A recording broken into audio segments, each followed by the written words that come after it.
Welcome back to the Deep Dive. Grab your helmet and hold on tight. Today, we are strapping ourselves onto the back of a small 125cc moped named Baby Sai for a journey that was supposed to take a traveler from the beaches of Thailand all the way to the UK. But the journey didn't exactly go not even close. No. We are diving into a 5-month detour, a bizarre, soul-crushing saga of logistics, spiritual signs, and absolute bureaucratic madness. This is the story of a traveler named Harry who runs the channel We Hate the Cold, and how his intense, prolonged failure, that deep sense of dread and low funds, ultimately steered him, sort of against his will, right into the middle of a historical event he couldn't have. Our mission today is to unpack this specific brand of failure. How does sheer persistence, when combined with constant, inexplicable roadblocks, result in the accidental recording of history and the achievement of a lifelong dream? The emotional starting point here is really critical to understanding the gravity of the decision he faced. It truly is. Harry was 28, and the vulnerability captured in his initial notes is profound. He wasn't just tired of writing. He was experiencing a deep existential crisis. Pretty common for people approaching 30 who choose an unpath path. Absolutely. Yeah. He was actively watching his peers settle into stability. Yeah. Getting married, buying houses, launching predictable careers, having dogs, all that stuff. Yeah. And here he was riding this tiny moped across Asia, funds draining away, stuck in a country he hadn't planned to be in. He was grappling with that internal voice saying, I just quit. Trade this grand adventure for a simple, stable life, a job, dogs, a house. That inner conflict, the feeling of selling out his dream versus securing a stable future, it was clearly killing him inside. He had invested everything, his comfortable life, his business, a 4-year relationship, into this journey. Right. So to feel that the journey itself was failing, that the border closure had shattered the core purpose of the trip, led to an immense sense of... Yeah. And it was that dread, that profound sense of isolation and disappointment that provided the pressure necessary for him to start viewing the world through a new lens, a lens that blended logistics with destiny, almost. Uh-huh. The objective we're tracing is how all that pain ultimately resulted in a viral video seen nearly 30 million times by mid-September, documenting a pivotal and historical moment in Nepal. The universe, it seems, just needed him to be delayed until the curtain went up. Okay, let's unpack this journey, starting with the moment he realized his primary route to Pakistan, planned exit from India, was closed indefinitely. Right. That moment of realization forced an immediate pivot. He knew waiting would be necessary, but he couldn't afford to just sit still. His immediate strategy was to travel the mountains, make some connections, try to enjoy the break, and end the initial mountain leg of the ride in a city called Rajkot, where he had an invitation to stay with a local family. What stands out about this mountain phase is the specific spiritual destination. He wasn't just riding aimlessly, he was heading toward the Danbul region and Manali specifically to see the holiest Tibetan Buddhist mountain in that area, Gampo Round. And this mountain has a powerful, almost foreboding identity in the source material. It's known as the god of death. Yeah. Physically, it stands completely separate from all the other mountain ranges, visually intimidating, and perhaps the most importantly, it has apparently never been scaled by humans. It creates this incredibly potent image. The traveler, lost and unsure, staring up at this solitary, unconquered symbol of fate and finality. While up there, he had some striking encounters, like meeting friends who worked incredibly difficult and dangerous jobs, working sometimes only 4 or 5 hours a day because the risk was so high. Wow. They asked him to pray for their safety and long life whenever he went to it. It's really heavy stuff. It grounds the entire experience in a mixture of the mundane and the deeply spiritual, right before the chaos really begins. And of course, you get that strange detail, the kind of coincidence that only happens on these epic journeys, about meeting an individual who, entirely by chance,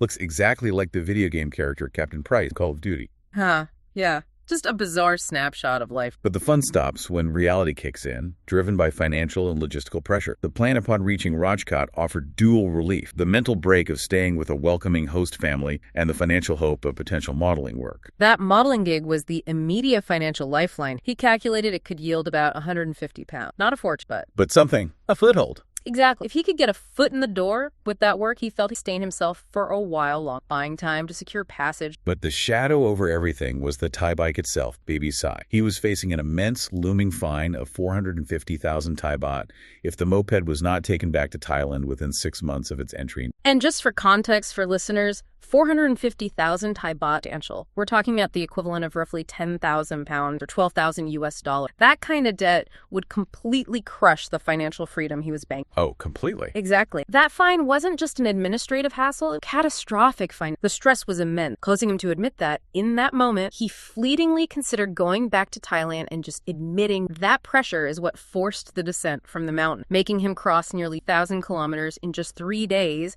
just to start dealing with the paperwork and the fine. That fine didn't just force action, it forced a conversation with the cosmos, which brings us to Section 2, Coincidence, Signs, and Divine Roadblock. This is where the story shifts from a mere travel problem into something genuinely. Harry had been severely questioning the worth, feeling isolated and doubting his purpose. 30 minutes before the first major incident, he decided to test fate using a successfully years. All right, I remember reading this bit. He recalled asking for a sign 3 or 4 years prior, right? Yeah, and shortly after, 30 sales notifications pinged through his phone simultaneously, an unprecedented event. So he asked again, if I'm supposed to continue, give me a sign. And 30 minutes later. 30 minutes later, the sign arrived with terrifying clarity and speed. He collided head-on with a cow, a sacred animal in India, remember, at approximately 60 kilometers per hour, right in the middle lane of a crowded motorway. Oh my God. The absurdity of the scenario is only matched by the outcome. Hitting any animal, let alone a cow, at that speed should result in catastrophic injury or death,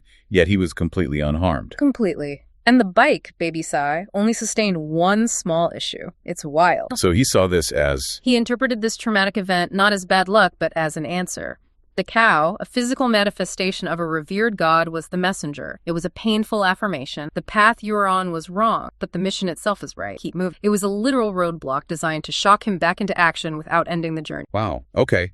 And the signs just kept piling up, becoming stranger and stranger. We moved to Jaipur, where he experienced the written prophecy. Right. This one is really weird. He was on Instagram and followed someone whose bio was written in Hindi. Out of pure curiosity, he tried to translate the bio. However, because his phone was still set to Spanish from previous travels, the translation process became highly localized and strange and linguistic game of telephone, basically. And the result was unnerving. The English translation that appeared read, never going through that border done right now. Yeah, The timing of this, a random specific prediction confirming the failure of the very border he was trying to open occurring right when he was doubting his next move, was described by him as wild. It's almost as if the universe was using every communication channel available, physical collision, linguistic glitch, financial pressure, to funnel him in a specific direction. It's just uncanny. Thankfully, he got a necessary mental reprieve during his stay in Rajkot with the host family, which provided a crucial chance to recover from the stress and the shock of the crash. The hospitality he received sounds incredibly nurturing. They gave him his own room, treated him like family, and provided traditional meals like lentil dal and buttermilk, which they affectionately called the Coca-Cola for us. It was a genuine surrogate family environment. That temporary relief was vital. He got to momentarily forget the big border problems and the isolating emotional blow. He played board games, went out with the family, a chance to just be a person, not a desperate traveler facing financial ruin. But the real world quickly intruded. That financial lifeline, the modeling work, was impossible due to the holidays. The potential earnings were pushed back until September. This delay compounded the logistics. Time was running out on the 6-month deadline. And the delay led him to the dreaded conclusion he wanted to avoid. Shipping the bike to Dubai might be the only viable option. That thought weighed heavily on him. He explicitly stated he never wanted to ship the bike. The journey was about riding every mile. If shipping was the goal, he would have skipped India entirely and shipped Baby Sai straight from Thailand to Oman or Dubai. Shipping felt like a complete failure of the journey's ethos and a capitulation to animal force. That feeling of being stuck, of continually circling the problem without resolution, is what leads us to Section 3, where he employs a highly unconventional method to break the inertia, the bureaucratic gauntlet and the breaking the circle technique. The emotional fatigue of the cycling frustration became too much. He vividly describes pulling over in Udaipur, sitting at a random roadside cafe, completely emotionally drained, and deciding he needed radical internal guidance. This is where the childhood incident technique comes. Let's explore this for a moment as a decision-making tool. It sounds odd, but the goal is to bypass the current, logical, stressed-out brain by forcing a deep psychological connection. Yeah, it's unusual. He describes the 3 steps. First, write down the current situation and the need for clear guidance. Second, write out all current thoughts and clearing the mental. The crucial 3rd step is introspect. Look back as far as possible for a childhood incident to realize what psychological pattern might be blocking the way, or to come to a definitive realization. It's essentially a radical form of therapy under duress, like on the side of the road. Pretty much. And the conclusion that emerged was potent. He realized he had been circling for 5 months. Logistically stuck, meant the only way forward was to break the circle, to force a final, absolute resolution, no matter the consequence. This internal clarity spurred immediate act. His final push strategy was to try the highest diplomatic channel, specifically targeting the Thai embassy, which he found pinned on a map in Delhi. And the geographical symbolism of the location he rode to in Delhi, based on that decision to break the circle, is fact. The location was Shanti Path, which translates literally to peace path. Peace path. Right. He noted that if you break the circle writing from one end of Shanti Path to the other, you land at either the Pakistan or the Brit. He was physically positioning himself between the two possible finals. Kind of poetic. It is. This renewed, focused effort finally yielded a glimmer of success. He managed to contact the MHA, the Indian Ministry of Home Affairs. This was the furthest he had gotten in the entire 5 months. They asked him to email them so they could follow it up. A major door had finally been unlocked. But the bureaucratic road is never straight. Just when he had momentum, a bizarre, almost mystical roadblock appeared. The mystery of the vanished traveler. Oh yeah, this part. He realized he needed an insider track. He remembered that months prior, out of a small group of international motorbike travelers, only one person had actually managed to successfully get across the closed border. That person became the crucial lifeline. He spent time tracking this contact down, finally finding and sending a message on Instagram, feeling that hope surge. Yeah. And then, poof. The next day, the entire Instagram page was deactivated, gone, deleted. Yeah. He confirmed this repeatedly with a friend. The one key piece of external assistance he had identified simply evaporated into the digital ether. It's a genuinely peculiar setback. Why would the one shortcut immediately disappear? Again, it forced him back onto the slow, difficult, and correct path of compliant and persistence. And that path meant the grueling wait and the endless communication attempts from Agra, where he rode to preserve cash, enduring the chaos of cows and monkeys in this. He settled into the soul-crushing cycle of calling, and no answer. He reached a point where he became shameless in calling the Ministry of Home Affairs. We need to dwell on this bureaucratic struggle for a moment, because this is where the sheer persistence of the traveler truly shines through. Imagine the psychological grind. Calling a massive government office multiple times a day, day after day for weeks, feeling ignored or ghosted. Awful. That feeling of being deliberately ignored was unbearable. And finally, his persistence paid off in the worst way possible. The MHA actually answered and admitted that his emails were not being found. All his detailed correspondence, weeks of preparation and hope, had been vanishing into a digital void. This confirmed his suspicion. He wasn't being personally ignored, but technically blocked. He realized the most likely culprit was a spam filter, pre-filtering the messages because they contained too many personal details or trigger words related to travel, borders, or bureaucracy. His solution is a testament to desperate problem solving. He meticulously began experimenting. He removed more and more specific details and spam trigger words, likely stripping out phrases like border crossing, emergency, urgent passage, and possibly even specific personal identifying information. Just trying anything. Until the MHA finally confirmed they received an email. Think of the emotional toll, reducing the request that held his entire future to its barest, most sanitized form just to bypass a computer algorithm. It took tremendous effort just to enter the conversation. But having cracked the code, the momentum finally began to shift, leading us to Section 4 and the final brutal roadblock. The breakthrough arrived swiftly after the email was received. The MHA called him back, confirming it was absolutely fine for him to cross the border overland, provided he secured a letter or an email of support from the British High Commission. The Indian government had officially said yes. He had achieved his goal on one front, and he was ready to go. As a fascinating aside, he realized his intended leave date was set for August 15th, Indian independence. Oh, the irony. Right. He noted the irony. 80 years after independence, they won't let the British leave. A moment of levity quickly followed by absolute devastation. He rode to the British High Commission full of hope, only to have the entire effort crushed in one conversation. They delivered the ultimate non-negotiable veto. They advised him not to travel, citing unspecified security or logistical risks, and stated unequivocally that they cannot issue a letter saying otherwise, despite the Ministry of Home Affairs' approval. So the Indian side said yes, but his own embassy said no. Exactly. All the spam filter battles, the calls, the childhood incident, introspection rendered meaningless by one final institutional refusal. Brutal. His reaction wasn't rage at the embassy, but an overwhelming pride in his own resilience. His notes reflect this. He kept repeating, I've tried and I've tried and I've tried and I've tried and I haven't given up. But after 2 weeks of waiting in Delhi for a final, unsuccessful appeal to the MHA, he accepted defeat on the India egg. He was physically done. He was exhausted. 5 months in a country he only planned to transit through was isolating and draining. He made the final decision. He would exit to Nepal, seeking peace in one sense, but utter carnage in another. He was ready to accept shipping the bike from a new location just to regain control. And the carnage was immediate and precise. The moment he stamped himself out of India and arrived in Nepal, Destiny intervened yet again, confirming the pattern of external uncontrollable force. He arrived seeking peace and a place to ship baby Sai, only to find out immediately that massive violent political protests had erupted. 20 people were shot, 13 people were killed, and curfews were immediate. Unbelievable timing. His exit, his plan to ship the bike from Nepal, was impossible yet again. It wasn't just bad luck anymore, it was a cosmic steering wheel. Let's briefly review the long list of setbacks, because the timing is the key insight here. Every monumental event seems to happen precisely on the day he attempts a critical maneuver. The pattern is relentless and highly specific. He leaves Cambodia, loses his wallet, license, and all his money, leaves Thailand, faces a specific license issue preventing him from riding outside South. He heads for the Pakistan-Amritsar border, and 26 people are executed with the borders immediately shutting down. Right. Leaves the mountains, hits a cow, leaves India, faces the endless bureaucratic nightmare, and now, arriving in Nepal, immediate protests, shootings, and curfews. It's just one thing after another.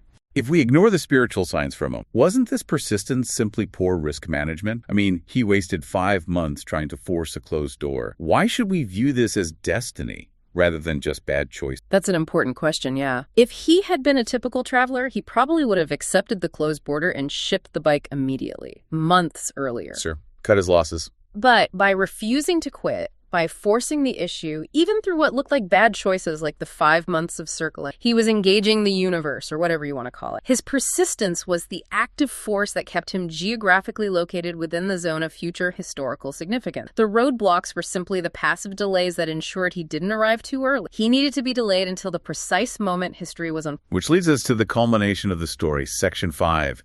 The Accidental Historian, the payoff for 5 months of profound frustration. The culmination of all these events, the cattle collision, the vanishing contact, the spam filter battle, the crushing veto, led him to the lowest point. He questioned, was this really prophecy? What was I going to do? Would I ever make it out of Asia? He was stuck, physically and mentally drained, positioned perfectly. And here is where the switch flips monumental. Because he was in Nepal, dealing with the shock of the curfews and chaos, he was forced to observe and document the events unfolding around him. He found himself, as he put it, right in the middle of the story as the protests began in earnest. He transitioned from failed traveler to accidental historian. The result of that documentation was monumental. The video, How I Accidentally Recorded History, was viewed nearly 30 million times by September 9th. 30 million. Every single failure, every missed opportunity, every bureaucratic delay ensured he was there for that single massive victory. The emotional gravity of this outcome is huge. He reflected that his lifelong dream wasn't just achieved, it was achieved overnight as a consequence of his failure. All the sacrifices, the business, the relationship, the comfortable life were suddenly validated. The shift in perspective was he went from genuinely feeling like the unluckiest person in the world when he was staring at that 10,000-pound fine to realizing he was the luckiest man alive because the universe had delayed him until the moment of history. It's quite a turnaround. It really is. He expressed profound gratitude and honor to be a part of Nepal's great history, pledging to tell his grandchildren about the brave, chaotic, yet peaceful and profoundly human experience he had documented. The 5 months in India weren't too deep. They were the necessary preparation period. So what does this extraordinary deep dive mean for the rest of us facing our own long, frustrating... Well, this story shows that sometimes the most frustrating and inexplicable roadblock, the technical glitches, the bureaucratic snafus, the physical incident, are not obstacles to your goal, but are actually guiding forces toward an outcome you could never have planned. He wasn't allowed to go left, right, or home because he had a job to do in Nepal. It sounds crazy. But the evidence stacks up. It highlights that delicate balance between persistence and destiny. On one hand, you have the incredible active effort, calling the Ministry of Home Affairs 10 times a day, using the childhood incident technique to force a decision, meticulously dissecting emails to remove spam trigger word. Real grit. And on the other hand, you have the passive acceptance of fate, or maybe just the sheer weirdness of it all. The cow collision, the specific Hindi prophecy, the immediate timing of the Nepal protests, the effort kept him in the game, the roadblocks ensured he arrived exactly on time. The specific timing is the nugget of knowledge here. The key takeaway is that failure isn't always the opposite of success. Often failure is simply the required delay in position. That leads to our final provocative thought for you, the listener. The traveler was willing to risk the trip failing entirely, but what if those failed emails, those missed calls, and that final crushing bureaucratic veto weren't failures at all? What if they were essential delays that ensured he arrived in Nepal precisely when history unfolded, positioning him for monumental success? If you are facing your own prolonged prolonged roadblock right now, a delay in a job, a relationship, or a creative project, what historical or monumental event might that sustained frustration be positioned? Something to mull over the next time you spend an hour trying to figure out why your message is still stuck in the outbox, maybe. Maybe. Thank you for joining us for this deep dive. We'll see you next.